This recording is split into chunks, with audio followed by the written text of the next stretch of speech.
it was really emotional for everyone to have to choose to maybe close their doors. Like, some people have like discovered some really great things about like what the priorities are. I had a bit of an identity crisis when the work stopped and when we'd fully caught up with all the client work. It really kind of put it at the forefront that I had a purpose before, and it was helping people to create effective videos, and then that disappeared.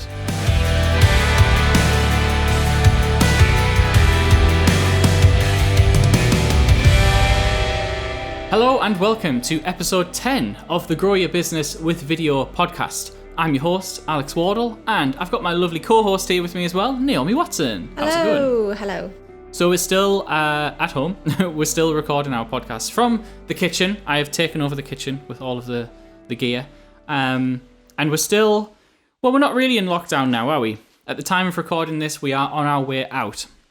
Thank God, because it's been a while. It's certainly been a little while, hasn't it? Yeah, what's lockdown been like? What's your experiences of the UK lockdown? Do we want to get into that in detail? Yeah.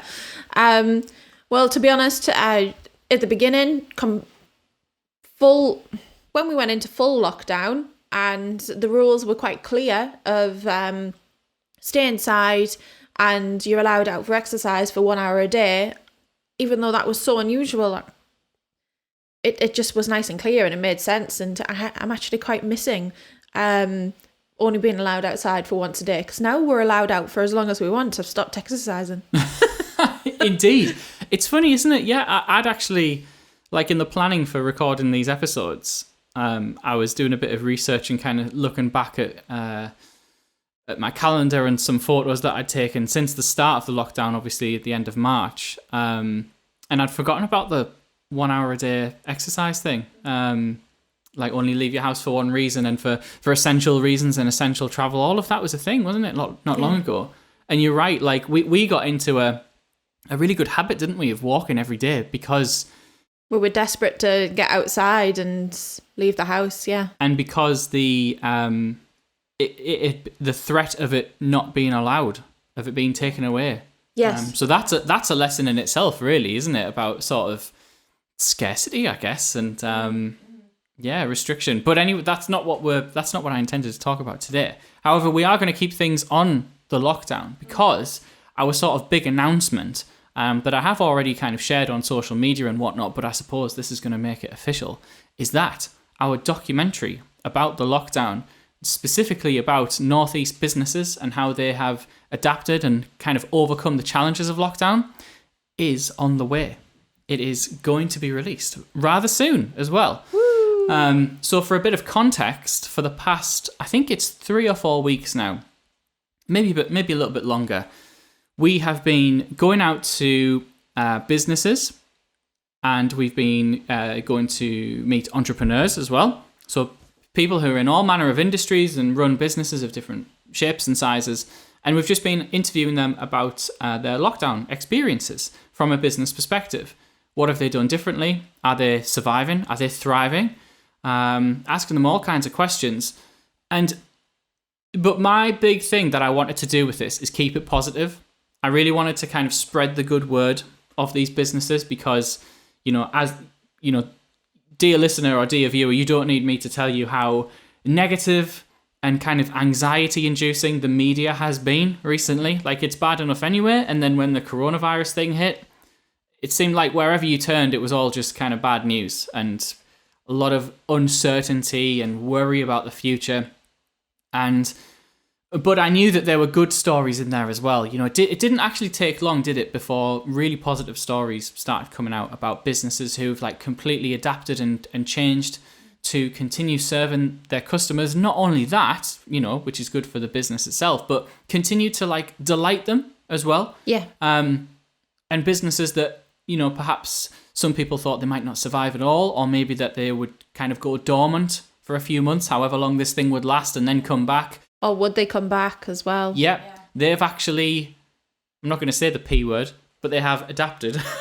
The pivot word. Yeah, I know. You were just looking at me like, what P word? But they have pivoted. Yeah. And the reason I think it's good to use that word is because they've not just adapted to the situation, and they'll adapt back like readapt back. You know, they've changed the way they do business, and quite a lot of them are choosing to continue to do business this way now as well. Exactly. Instead of just going back to how they've always done it, because even though it's comfortable, it's not necessarily always the right thing to do. That's right. And you've touched on a really good point there, actually, Norms, because what I also kind of wanted to delve into with the documentary is how businesses have changed, not just in the short term, not just in a reactive way, as we've all had to do. You know, we've all had to react in some way because no one really saw this coming, or perhaps people did, but no one listened. But anyway, but lots of businesses that we've been speaking to have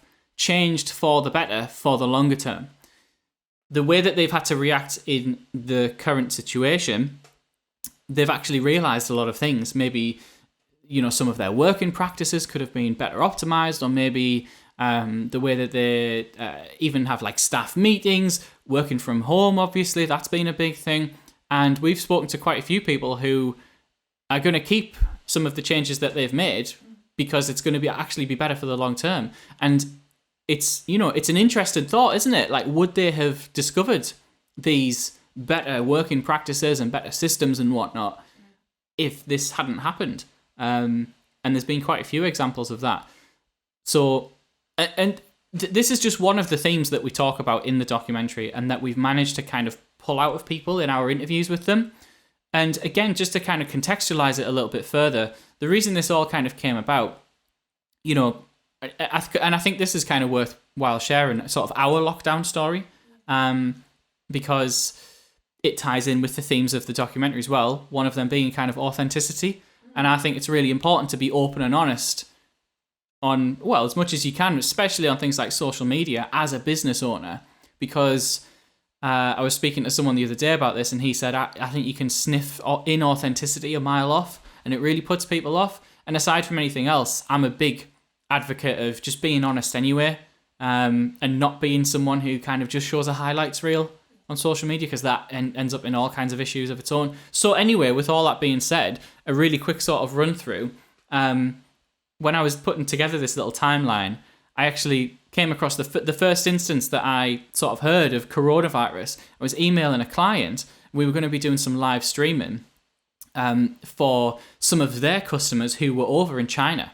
So the idea was we live stream this, it's a manufacturing business, so that this thing getting built, so that the customers who are over in China don't actually have to come over here. They just see it happening and they tick all the boxes. Yep, it's all going great, and then carry on. And the person I was speaking to in this business says, oh, this live streaming thing might actually go ahead because it's looking like the people from China can't actually come over because of coronavirus. And I'd never heard of it up to that point. That was like late February, I think. And I was like, I don't know what that is, but yeah, okay, whatever. I didn't really think anything of it.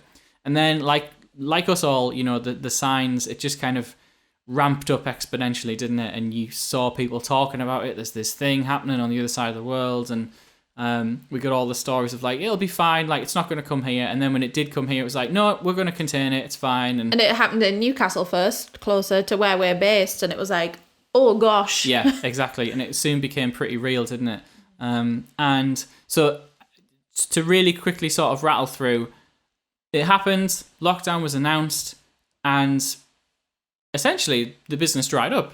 We had, not only did we have our regular people that we film for, who, you know, that just kind of got put on the back burner. It wasn't like a case of them saying, we're not filming anymore now, that's it, it stopped. But we just... Well, their business temporarily half stopped. Yes. You know, that they were a physical business, like continue e-commerce related, but they had to literally close the doors, so you couldn't go there to film anymore. Exactly, yeah. Yeah, you couldn't be close to people anymore, so... Yeah, so that all stopped. Not only that, but we had actually some big projects lined up. I was supposed to be going to Poland to film a conference, and San Diego as well. I was obviously really excited for the latter. Well, for both, but especially the latter. I've never been to San Diego before. That was canned. And we also, it's so frustrating even talking about it. Like, we had our biggest project to date. We filmed it just before this, didn't we? I think it was February that we filmed it, with Station Taxis in Sunderland. Like, really big project. Really excited for what it was going to do for their business, and it was something to be really proud of being involved in, because I think it had a really good message, and Like, they were over the moon with what we'd filmed, and it was done. It was ready. The edits had been done. They were in the bag. They were approved, and it was like, yeah, we're just going to sort out a voiceover and figure out the plan for publishing it, and then we'll go from there.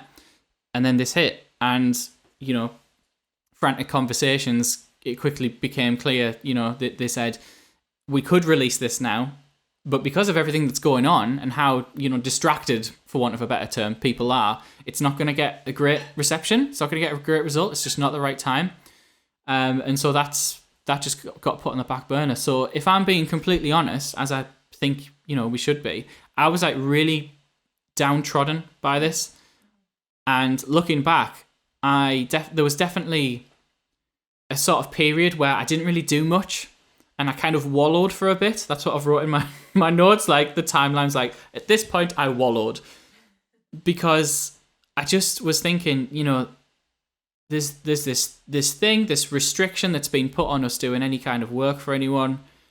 It's bigger than me. That was what I kept thinking. I'd wake up every day and be like, use this opportunity to do the stuff that you didn't have time for before, to work on the business, all this kind of stuff. I knew rationally what I had to do, what I should be doing. And I had people around me as well, like Dom Hodgson, who I speak to all the time. He was doing the same and kind of encouraging his guys in his group and me as an extension of that to be as proactive as possible.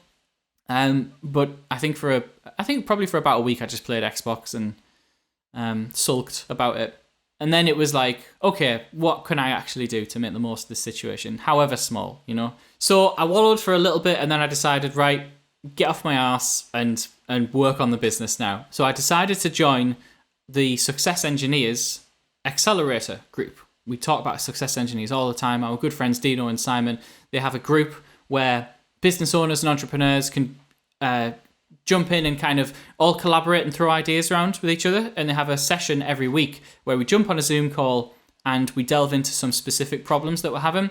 And it's something I should have done ages ago, to be honest, but better late than never. So joined that, and myself and another guy in the group kind of had similar problems that we put forward to discuss. And so we sort of really delved into the sort of idea of what to be working on now, like what's the best thing to be working on in this time, like whilst we've got this opportunity in inverted commas. And someone in that group, Julie, she said, if I was you, I would get out there and start telling the story of your local town, because, we're in this, like, we're essentially in wartime, aren't we? That's what it felt like. Like, there hasn't been a situation like this since wartime. That's definitely what it felt like, because in the supermarkets, there was almost like a rationing system as well of how many products you were allowed, because people were stockpiling. Yeah, it was terrifying. Exactly. Yeah. That was when that was at its peak, wasn't it? And it was like, wow. And yeah, the streets were eerie and all of that. And she said, yeah, I would get out there and I would do that. Get in touch with some local businesses, see if they want to kind of tell their story on film. And obviously, it's going to be. I think she was the first one who said it's win-win for everyone, because you're going to help them get exposure, which they really need right now, because they're probably working their asses off, like even more than usual, trying to adapt and everything. And they need to let people know that they are still a viable business. We're going to have a cat jump up, by the way, if anyone's watching this podcast. There she is. Always interrupt him. Apologies if you don't like cats, but if you don't like cats, stop watching this right now. Yeah, so she was like, I would suggest you go and do that. And obviously it's win-win, because you can attach kudos to it. You'll get so much kudos for having done it. You can attach your name to it. It's a creative project. It allows you to stay creative. So do that. And I think I felt a little bit of apprehension at first, because it kind of reminded me of before I started the business and I was searching for jobs. And I knew that it was kind of going to be a similar process where, like, you essentially put loads of word out there, loads of applications, and get very little back. And I was like, oh, it's going to be a real blag. I know that not many people are going to get back in touch, or just say no. And we had to, like, every yes or maybe that we got in the beginning, because you did have that apprehensive feeling, and we had to celebrate every little yes and make a big deal out of it, because we needed to feel better and good about, like, trying to do something positive. But then the yeses started coming in more and more and more. So Yes, they did indeed. Yeah. So I decided after a little bit of, as you know, as you just said, the apprehension, I was like, right, I'm just going to give this my all, and see what happens, which is a kind of a Jordan Peterson thing. If there's anyone who's also a fan of him, it's one of the things he says is like try your best at one particular thing, like put all of your effort into one thing and see what happens, like literally watch what happens. And I thought I'm gonna just adopt that and see kind of what happens here. So on the little timeline that I found here, after the wallowing phase and after I'd tried to play some guitar again, and I made a little silly film about sim racing at home, and you were staying creative. I was, yeah. Credit to that. Yeah, that's true. And I'd had a slot lined up for Dom Hodgson's Inspire virtual event, doing a webinar on that. So there was stuff going on there. May 21st was when the idea was suggested. And then exactly 1 week later, we filmed our first couple of participants. Yeah. And it was, if you remember, I know you will, it was a week of it was all I worked on, really. Getting in touch with people, keeping a log of who I'd got in touch with and following up with them, putting together a little video to explain what it was about. And the whole thing was, I didn't really know what it would look like in the end. I didn't know whether I was going to make one film, a series of films, anything. But I knew that, as I said right at the start, the vibe was going to be positive. It was going to hopefully help people to feel better about the future. So that's all I said to people. And as you said, thankfully, we had people say yes, say it was a really good thing. And since then, to this date, we've filmed 14, I think, people. Or we will have filmed 14 by the time this goes out, and we may even have a couple more. And yeah, I mean, I've done enough talking for a little bit. What have we discovered, and give us your idea of some of the things we've heard and what the whole experience has been like for us as well. Well, I think it's quite important to say that it's really interesting, the diversity of businesses that have wanted to get involved in this, because I think a lot of businesses that look like they have pivoted are all like restaurants that are just now doing stuff takeaway, but really they haven't really been the people we've been interviewing. We have done a cafe, and but we've done a vets, and we've done a what is this, like a PR? She's a PR lady. Yeah, Rachel Spencer. Yeah, the pet PR expert. Yeah. We've done a coach, the vets, the like a play centre, all sorts of like different sort of businesses as well, and there has been like quite a lot of common themes, which I think is great for the post production of like putting together everything that everyone's talking about, and everyone was pretty positive. Like it was really emotional to kind of for everyone to have to choose to maybe close the doors, like, and some people continued trading, but some people have like discovered some really great things about like what the priorities are and how the community has come together, and in something that's affecting us all and is bigger than us all, like you say. And it's given us some good purpose as well, because I was completing a degree and literally handed my last thing in very last week, and then Alex was like, we're gonna go filming next week. like really? Oh, can I have a week off? No. I gave you the option. No. I'm just kidding. Me out to be a terrible boss. It just meant that we were. I think he gave us some focus, didn't it? And some purpose. Yeah, definitely. Well. Yeah, which I think, and that was what I said. I admitted to this. Come back to what I said to you before. I actually said this on Facebook, I think, that I had a bit of an identity crisis when the work stopped and when we'd fully caught up with all the client work. It was suddenly it just highlighted, like I knew it already, but it really kind of put it at the forefront that I had a purpose before, and it was helping people to create effective videos, and then that disappeared, like it did for everyone, basically, for 90% of people. And I know how hard that's been. Like it's been really tough for people. I found it really hard, but like we are coming out of it pretty well, I think.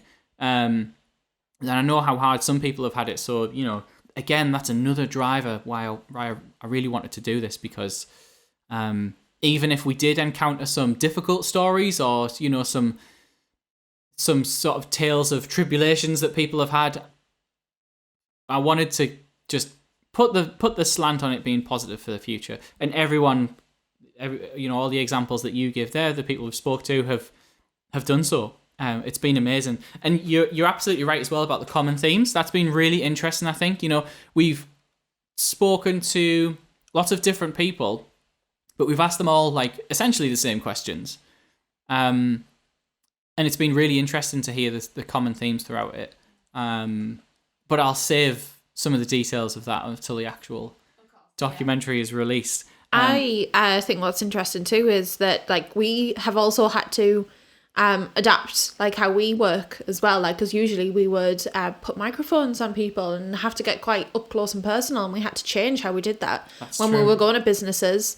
We were staying more than 2 meters away from them, setting up. I would model the scene, and then we would come and like sit them down with like a boom mic above them instead of like a microphone on them, and maybe it might have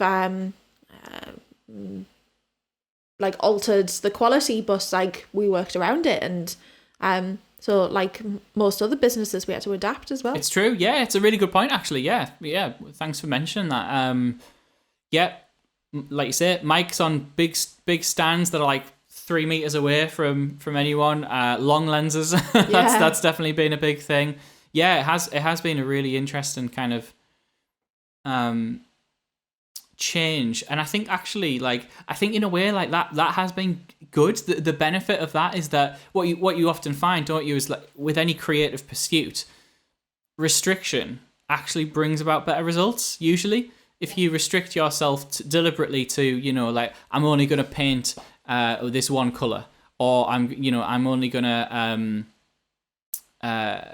I don't know, film in this particular. I'm going to use one lens, for example. Like I did that on a holiday we went on a few years ago. I was like, I really want to like take my full set of lenses to France so that I can get the best footage possible. But actually, I'm going to restrict myself to just this 150mm, and it really like forces you to think creatively. So I think there's definitely been benefits to that for sure. And yeah, that film in France, you produced a really, really good piece of work as well. You had to. We gave a camera to a 10-year-old and stuff as well, and it's like, okay, this is a bit shaky and stuff, but we went with it. Exactly, and it was a really good little film. Yeah, so. Indeed. yeah, good stuff. Cool stuff. So to wrap things up then, in conclusion, and to give you guys listening some takeaway lessons, because there are lots in here, but I will succinctly sum up what I think are the most important. Wreck the Lockdown, as it's called, as in REC, as in record, which was your idea, Gnomesy, and I absolutely love it. So thank you for that suggestion. You're very welcome. Wreck the Lockdown, the documentary about Northeast businesses in lockdown, and how they have adapted and overcome the challenges and what their hopes and thoughts are about the future, is coming out very, very soon. I'm not going to announce when just yet, but it is very, very soon, like within the next few weeks. We're just sort of wrapping up the last few interviews and stuff, making sure we've given ourselves enough time to do all of the editing and whatnot, and then it'll be out there. But if you'd like to see any of the film so far, because we have put out some little 1-minute snippets, which has been really cool from like a social media perspective, just like ultra shareable short clips to give you a little teaser of what's to come. You can find us on Facebook or Instagram if you search for Artifact Media. I'm Alex Artifact on Instagram. You can connect with me on LinkedIn. It's Alex Wardle. Or you can go to artifactmedia.co.uk/Wreck the Lockdown. All the links will be in the description of this episode, of course. But yeah, stay tuned for that. And it's probably a little bit late now if anyone would like to be involved, unfortunately. But again, like to everyone who has been involved, to our 15, 16... contributors, thank you so much, and I hope that it does some good for your business. I'm sure it will. I'm sure it'll just spread some positive vibes, which is what it's all about. So yeah, looking forward to that. In terms of like key takeaway lessons, dear listener, I think aside from everything that we've kind of touched on in this episode, the main thing is about stories. stories are everywhere, all the time, every day, in your day-to-day life. No matter where you look, there's stories. And it's important to know that, because stories work from a business, from a marketing perspective, and from a, you know, when you say something like that, it used to kind of make me feel a bit cringy, because it's like, oh, well, you know, are you kind of manipulating people? Is marketing manipulation? And like, are you manipulating people by using stories? Are you like playing on their emotions and stuff? But I actually think that's not the case. I think marketing is just another word for communication. It's just a person, a business, whatever, communicating with another person, and obviously doing that en masse to an audience. And what is a really good, effective form of communication? Stories. The most effective form of communication, for sure. Why? Because we have been hardwired to listen intently to stories and to latch onto them since the beginning of time, essentially. You know, there's a great quote in Wired for Story, this excellent book, which I'm going to paraphrase because I can't remember the exact thing, but it's something like, you know, you've got eyes to be able to hold onto the cliff. You know, you've got hands to be able to hold onto the cliff edge so you don't fall off. But stories tell you why to hold on, because it's the story of like, oh, you know, if you were a caveman, it's like there was this other caveman and he fell off the cliff and he died. Oh, right. Well, there's a lesson in there. So I'm going to make sure I don't do that. That's like the simplest way of kind of explaining that why stories are so like hardwired into your brain. Obviously, if you take that many, many steps further and many thousands of years later, we naturally seek them out every day and we latch on to those that resonate with us. So if you can do that as a business owner, an entrepreneur, a marketer, whatever, and use them to better communicate with your audience, I mean, aside from anything else, you're going to be leaps and bounds ahead of the competition. And you're actually going to communicate effectively with the people who are listening, rather than just like pushing your message out there and saying, you know, come and buy my stuff. That's not going to work. Building on the your little story there of the caveman, you know, knowing the story of the one falling off. And so we use stories to help us like navigate the social world, basically, and you know, make that's decisions. What I was trying to say. That's more eloquently, much more eloquently put. So that's it. That's it. Well, viewers, that's it. So if you enjoyed this episode, thank you, by the way, Naomi. Thank you for your insights as ever. So that is indeed it from us. That's from me and Naomi. Thank you for your insights as usual. Thank you, Jin, for getting in the way of the cameras as usual as well. If you enjoyed this episode, dear listener, give us a review on iTunes or on Spotify, wherever you're listening or watching this. Share it with a friend who you think might learn something from it. And the big sort of call to action this week is, of course, to look out for Wreck the Lockdown, which will be released very, very shortly. The full-length documentary about Northeast businesses in lockdown. And you can see snippets of what we've produced so far by following the links in the description. But that's it for now. Thank you again, Gnomes, and we'll see you next week.